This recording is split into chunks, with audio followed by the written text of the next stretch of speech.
start with. Welcome everyone to today's Housing Hive webinar. As I say, thank you very much for taking the time to be with us. It's good to see some familiar faces and as always, some new names and some new faces too.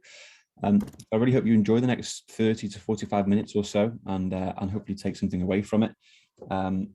Little note on agenda for today. So for those of you who are new to us today, I'll quickly go through a brief intro on myself, on Prodo. It'd be great if you could stay muted for now, just so there's no background noise and feedback and things, but do feel free to sort of use the chat throughout. Prodo Marketing Manager Meg will be dropping in some resources in there, so look out for those. But yeah, as you know, the sort of the topic and probably the reason why you registered for today's session is that we're going to be covering off cybersecurity in housing today. What is the risk? What is it? And what are the 5 things potentially you could do to help mitigate those risks? And at the end, we should have time for some Q&A as well. We'll have Rob from our side joining, who looks after all of our infrastructure and some of our security side of things too. So Rob will be here to help answer some questions with us. So yeah, feel free at that point, come off mute and we can have a discussion. That'd be great. So to start with, my name's Jacob. Nice to see you all. I'm a lead digital strategist at Prodo. So worked here for 4 years or so, worked really closely with some of Prodo's housing customers over the years. But my role essentially is just to get involved, early stage sort of scoping and then requirements gathering and almost sort of just take people through a proposal journey and hopefully bring some new Prodo customers on board. So that's where I sort of fit into the picture.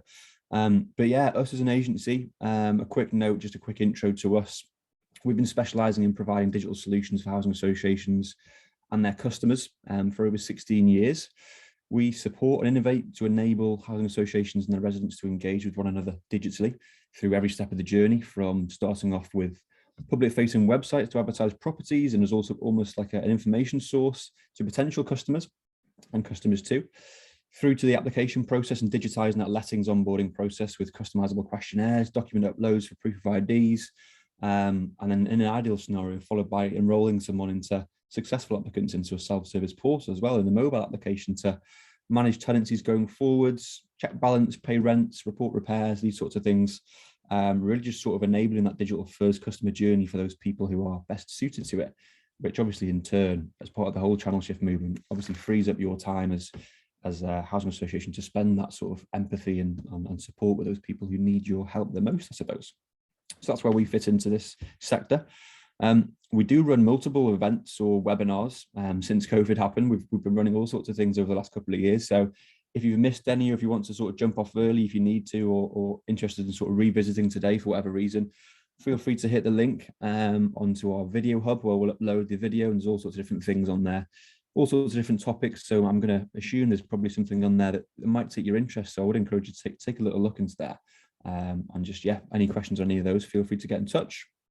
But enough of intros, I suppose, and on to today's topic. So cybersecurity in housing is what we're going to be covering today.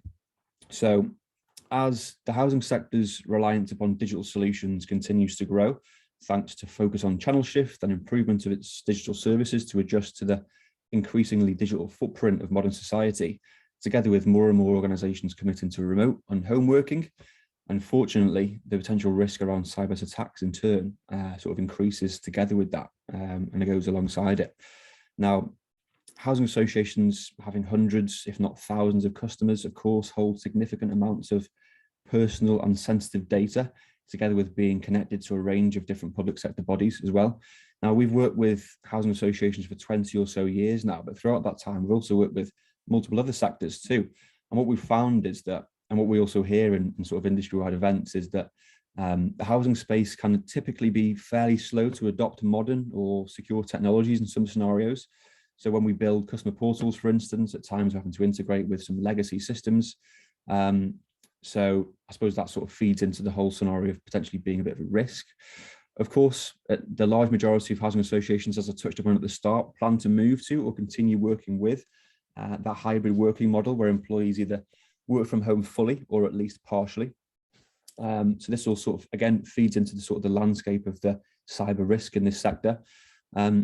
But for those 3 reasons and a whole host of others, housing associations are one of many environments potentially seen as a target for cyber attacks. So there's lots of data, personal data, sensitive data, There's remote workers, there's possibly out-of-date systems running some of these processes.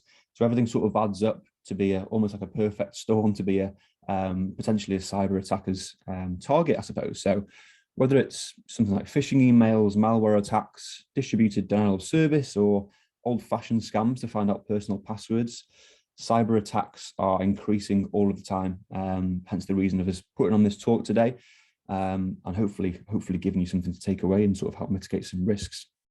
But I suppose to put some stats forward to help support this, there was 1 in 4 housing associations hit with attacks in 2020, which was actually down on the previous year. But in terms of numbers, that's still a significant worry in terms of a quarter of all housing associations. It's a huge amount. There was 700 plus data breaches logged by just councils alone last year alone. And sort of attached to that is that under 50% of council staff had actually received cybersecurity training. So it kind of goes hand in hand in terms of the level of attacks and the people not necessarily having the awareness or skills to be able to sort of help navigate through these scenarios and these ever-changing landscapes, I suppose. So in terms of the impact here, obviously cyber attacks can cause lasting impacts such as reputational damage generally, obviously have a serious impact on customer relations and sort of relationship between organization and customer. The data itself, once stolen, can actually be sold and has been sold in the past many times. I suppose all of those things can add up to, in turn, causing significant financial implications as well. In terms of a real world example, I'm not sure if we have anyone from 4Viva on, but 4Viva Group had a fairly high profile data breach last year, which I'm sure some of you may be aware of, but if not, feel free to go away and Google that and sort of find the story. Just sort of hits home in terms of the risk, I suppose, and what necessarily could happen. But this all sort of feeds into these potential questions, which I think you guys should be thinking about at your associations, and some of you probably are doing already. But it sort of begs the questions, how have your technology solutions at your association been adapted in light of these changing, sort of ever-changing risks and changes to working as well in terms of remote working? Are the solutions in place at the moment the right fit for the long term? Because things, as we know, do change all the time. Is the internal training on this topic fit for purpose? And is it something that's mandatory? Does everyone sort of subscribe to that? And what are the things you're doing right now to help sort of mitigate these risks to data and to sort of, I suppose, compromisation of certain systems in your organizations? Obviously, don't have to answer that now. I suppose something to take away and just to think about. But these are the things that we'd sort of suggest, I suppose, pose into your organizations if you feel like at your housing association this isn't necessarily being taken too seriously and things could be changed. These are the things we'd start thinking about. So onto the things that you can actually do to help mitigate this risk. Then, what are the things you can sort of implement? I think the first one, which is a really important one, is generally sort of cyber awareness of responsibilities. So historically, cybersecurity really has sort of been seen as the IT department's job to look after. Whilst you'll likely have like an in-house or even outsourced expert to turn to for specifics on this, for the infrastructure setup, for the training, IT solutions themselves are only ever as secure as the most insecure aspect. And that at times can be the users themselves, human error or general sort of naivety, I guess. So really making sure that this hits home in terms of the global responsibility across the organization is paramount in essence. Those different types of scams and attacks are only made easier if it's targeted towards someone who simply doesn't have that level of awareness or sees security as not a responsibility, doesn't have the tools that they need or I suppose the training. So I think feeding into this point is that we kind of touched up on this at the very start, is that this topic of the Housing Hive is probably one of our lowest ever in terms of sign-up numbers. We sometimes see numbers of, upwards of 70 people joining us for certain topics. Obviously, you guys on the call today are seeing this as important, hence sort of joining today, but it really does sort of go to show that cybersecurity and housing could certainly be taken more seriously as a topic generally. And yeah, just before we move on to the next section, as I touched on at the start, that as the sort of digital transformation and reliance upon digital solutions grow, remote working seemingly is here to stay. Everybody's responsible for maintaining security one way or another, which leads really nicely onto the next point, really, which is that I think training is something which should really be taken quite seriously rather than just sort of ticking a box. It needs to be sort of active adaptations to day-to-day working. So adaptive training based upon the organization's situation and how the digital landscape continually evolves is really important generally, but gladly, this has been recognised by a few groups in the housing sector. So Network Homes, Gen2, Guinness Partnership and Plymouth Community Homes brought together by CC2I, which is a public sector collaboration platform to co-fund and co-design Dojo Housing, which is the first cyber training to be available in the UK housing sector. Some of you may be aware of this already. Some of you may be sort of taking this course already. But if not, this is something we sort of suggest looking into. It covers things like GDPR matters, what is personal data and how to handle personal data, things like passwords, things to look out for from a scams perspective, social media, general sort of internet security, online file sharing, email accounts, and all sorts of different things. But I think the message really is for those of you who are maybe unsure of where to start or unsure if that current sort of training protocol in-house is up to scratch, then something like this would be a great place to start in terms of covering off the most essential areas which you and your staff need to be aware of and actively thinking about during the day-to-day roles of your different positions at your housing associations, I suppose. So that's training. It'd be great to hear from you guys if anyone's sort of taken that as well, if anyone's sort of participated in that already. We'd love to hear from you on that one. Be really interested to hear. But on to the next point, which is obviously from a technology perspective, which can really, really help mitigate risk and make things that little bit harder for attackers to access data from a technical perspective. So there's some advanced technology solutions which can help. Things like firewalls, web application firewalls. So HTTPS alone, which you'll see when you're sort of browsing through using the SSL, can't necessarily stop malicious attacks that may bring your website down by itself. You need something a little bit more to protect the business. So a firewall such as this would help protect the web application, such as your website, customer portal, by filtering and monitoring traffic between the application itself and the internet. Something like vulnerability scanning is a non-destructive form of testing that provides immediate feedback on the health and security of a network. So based on that information that the test will provide, your IT team or IT partner can take action to better protect that network and the information housed within it in a more proactive way, rather than sort of reacting to a potential breach. So that'd be something to think about, certainly. Threat monitoring sort of paired with that, I suppose, in a way, is a solution that uses intelligence to continue to analyze, evaluate and monitor networks and endpoints for evidence of potential threats, such as network intrusion, ransomware or malware attacks. So those two paired together can offer, certainly a high level of essentially proactive issue resolution in some scenarios. Secure data transfer protocols, SFTP, is essentially a way of providing file access, file transfer, and file management over a reliable data stream, rather than something which is simply just attaching something quite important via email and popping it through to a colleague or a customer. I think software updates generally needs a mention, generally keeping on top of ensuring the software solutions you guys use are updated. These software updates are usually driven by some sort of potential risk and include things like security mitigation for those risks. So if you miss out on the updates or maybe sort of put those off, you may be missing out on security features and possibly opening things up to risk as well. Just a couple more on here. So proxy servers, basically attackers identify vulnerabilities in the infrastructure, and having proxy servers in place adds a huge amount of additional security, as all traffic is directed through the proxy server, which ultimately sort of masks the destination of that live server rather than sort of gaining direct access. So they can hide the origin server's IP for you to proxy. This means that the attacker themselves will be unable to find the destination of the live server, which really significantly reduces the chance of being able to gain access to that specifically.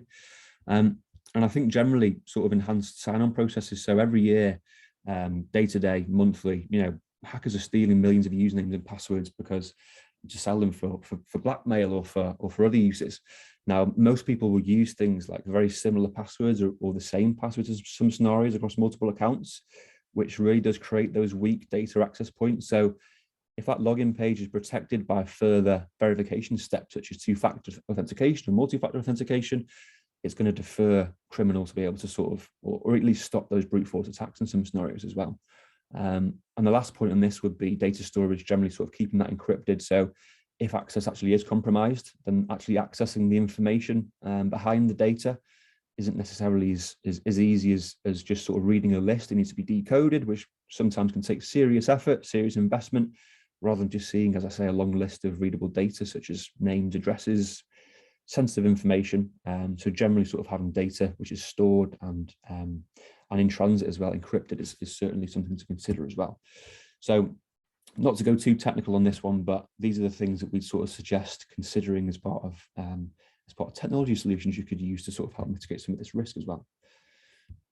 So moving on to secure by design generally then. So I suppose in an ideal scenario, security should be considered from the very, very beginning when considering digital solutions and applications, or at least when they're being replaced.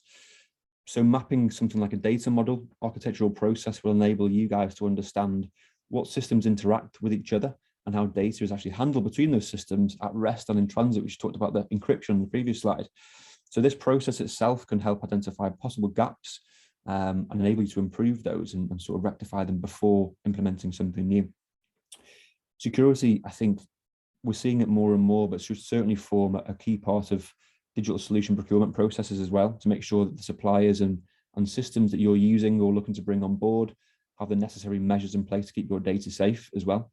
And I think attached to that and the previous slide, generally for technology purposes, it's for those reasons which us at Prodo have invested into a talented team of .NET developers who work on our Umbraco solutions. Umbraco is a CMS we use. And we've also invested into our cloud-based scalable Azure infrastructure as well. We also recommend Cloudflare as our customers' DNS and CDN going forwards too. So it's something we take really seriously at Prodo. Obviously, having digital solutions delivered for multiple housing associations, it's something that we need to. But that would be something I think you should be looking out for when it comes to possibly looking for new suppliers or new pieces of software generally, I suppose. So that brings us on to the next point, which is sort of just touched upon very quickly, Cloudflare. So we're always investing into improvements for all of our customers. And as we understand that their ever-changing needs around the website security, accessibility, performance, so as part of this next step for us at Prodo and our customers, which is something we're suggesting you guys start thinking about as well, is that we're undertaking a program to improve our clients' infrastructure with Cloudflare. Now, Cloudflare is something which is designed to make everything you connect to via the internet more secure, more private, fast, and offers reliability as well. So it's actually a secure content distribution network, so a CDN, but uses proxy servers, which you touched upon a little bit earlier, and edge computing architecture to deliver content more safely and quickly from the cloud. So it has a network of servers around the globe to help customers improve performance and deliver content really quickly. So if you think of DNS as a phone book, each server where a website or digital platform sits has its own IP address. So think of that as the phone number. Your domain name itself, the URL you type into the browser to access that website or portal or what have you, is an easy to read and easy to remember alias for that IP address, basically. So it's the name you'd use for somebody in your phone book on your phone. So for hackers, accessing that domain, accessing that server via the domain, potentially lets them land directly onto that server where the website and the data resides. So what Cloudflare does is almost sort of sit in the middle as a barrier between the user and the server, and basically just pulls the content, pulls the information from the server where the website sits through to the user on the front end in the browser, preventing that direct access to that server where everything sort of sits and all the important information is sort of living, I suppose, which really does reduce risks significantly. And because that traffic's been controlled in that way, there's different things that you can do to it or do with it. And because it's being delivered by that CDN, the content actually displayed much quicker in most scenarios as well. So they can result in things like 20 to 60% performance improvements, which is another reason why we're sort of suggesting it for our website customers and portal customers as well. Generally, I think it's quite well known from an IT perspective that teams will struggle with complex SSL procedures, legacy systems, outdated technology, and potentially vulnerable infrastructures as well. So what Cloudflare gives you is unparalleled security optimization with a fully integrated solution that's just really easy to use from a single sort of unified control panel on a cloud network and sort of a global cloud network as well.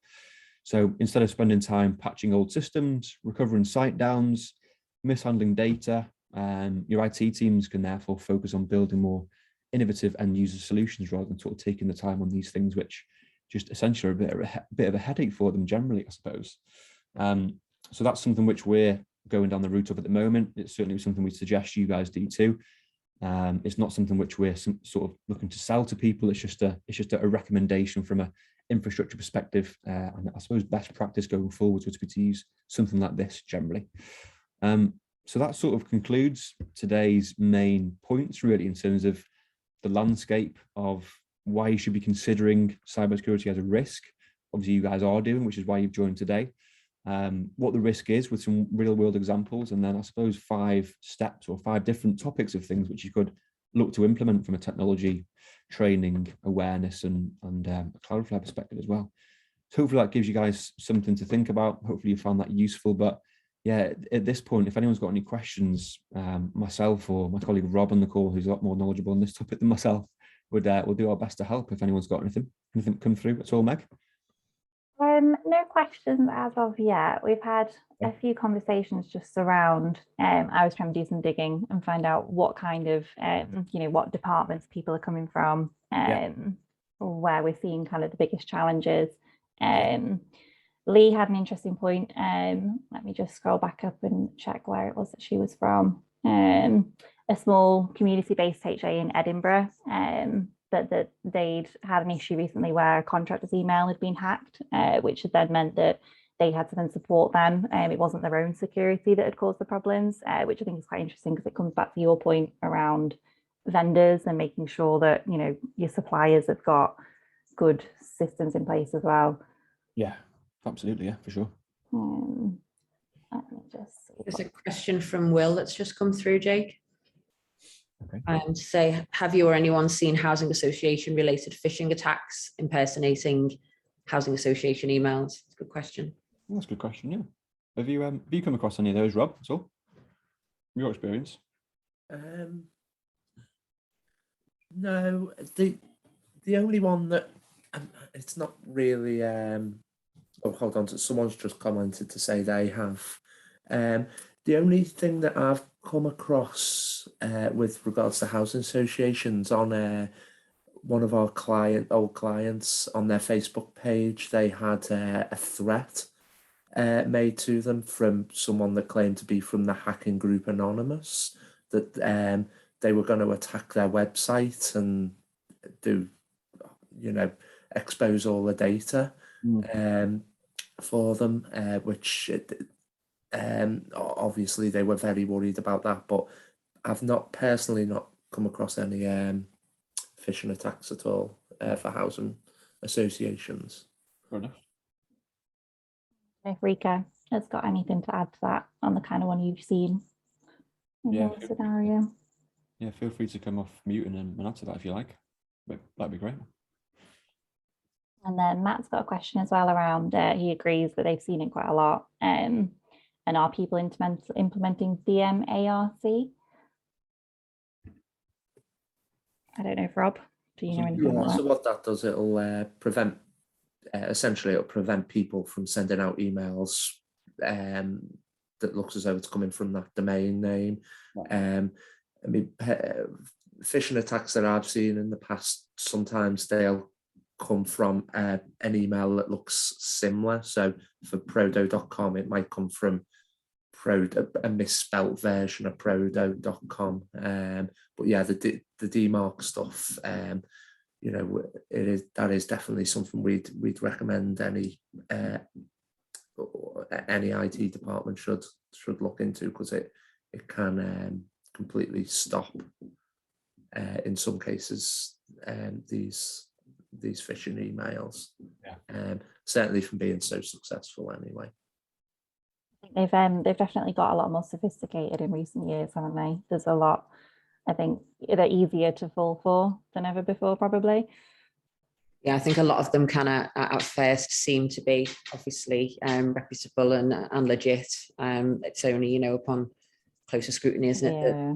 You'll suddenly spot, like you say, the email address is like not quite right. You have to there's always something that can throw you off, but something that's a little bit off in the subject line or the. Yeah. That is usually the first thing you sort of look for, isn't it? Just a slight misspelling or something, a domain name, or it's completely jumbled. Yes, that's deviates from the norm. Yeah. Yeah, exactly. But yeah, getting worse and worse and more sophisticated, as Meg says. So yeah, definitely want to think about. Thanks for that. Thanks for that point, guys.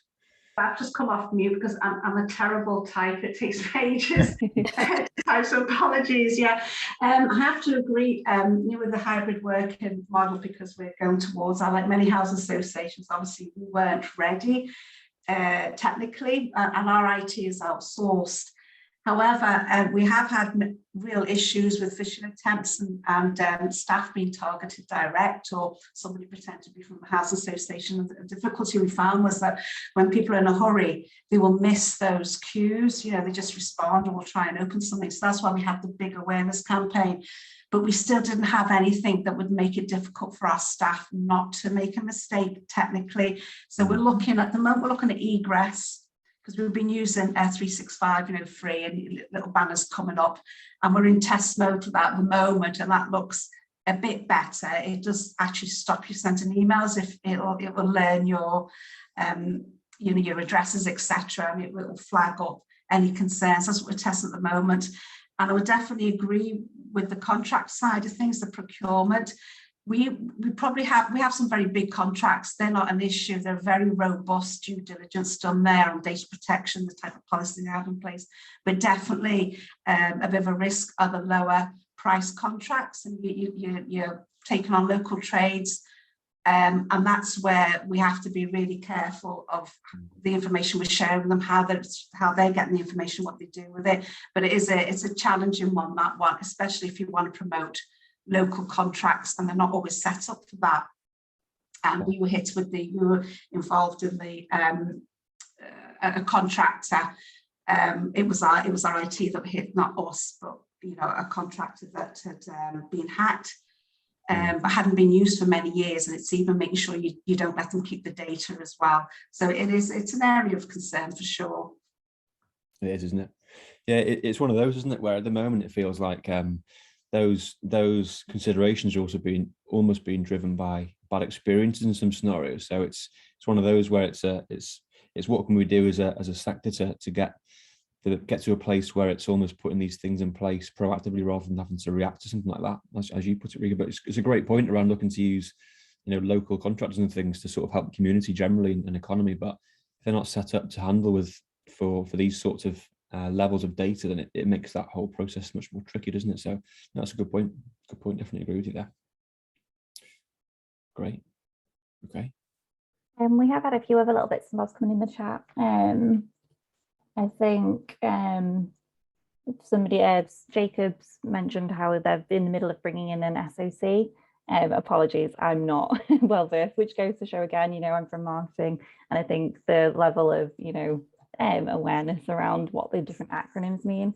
But they're saying that they're taking it seriously, but they're on their own and that they struggle. They think it's kind of an industry-wide thing, that it's generally seen as lower staffed, and that it is the IT department that have to kind of handle it. Yeah, I think that's like a security operations center, so somewhere centrally that will deal with all of your company's security. Okay. Right, outsourcing it. Yeah. No, it is, isn't it? It is typically seen as sort of IT's job, but just as we were saying before, just as everyone's sort of working from home and having to pass certain pieces of data through digitally day to day now, I think that training aspect has to be of utmost importance. We at Prodo, obviously the level of risk for us is that we work with, you know, 50 plus housing associations which all process data through websites and portals and things. So all of our staff members have to go through mandatory HISCOX cybersecurity training as and when they release new modules, which is all sorts of different scenarios that we have to sort of tackle and pass those tests as well, which is a mandatory part of our part of working at Prodo, really. So it's something which we have to take seriously as well. But I think it all does feed into that training side of things, and having that team set up in a way that is able to bring everybody else on the organization on board as well with them. I think Jacob's other point that he made actually is really relevant in this industry as well, that a lot of housing associations are possibly understaffed in certain areas, and that as Jacob's saying himself, he's actually managing everything all alone by himself, which is why they obviously decided to bring in an SOC.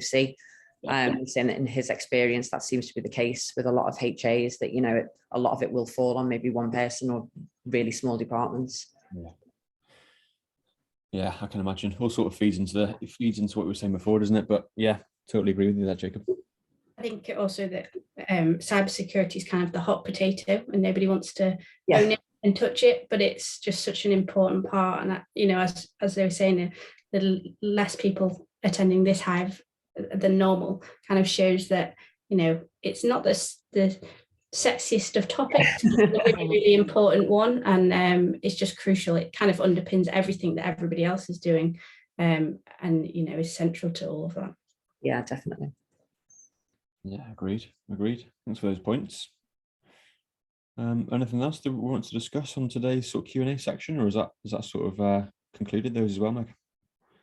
I think that's pretty much all the questions we had. Lee did just ask, they're doing the Cyber Essentials Plus certification, which we do have as well, don't we, as a business? And is anybody else doing C Plus across the people that are on the session today?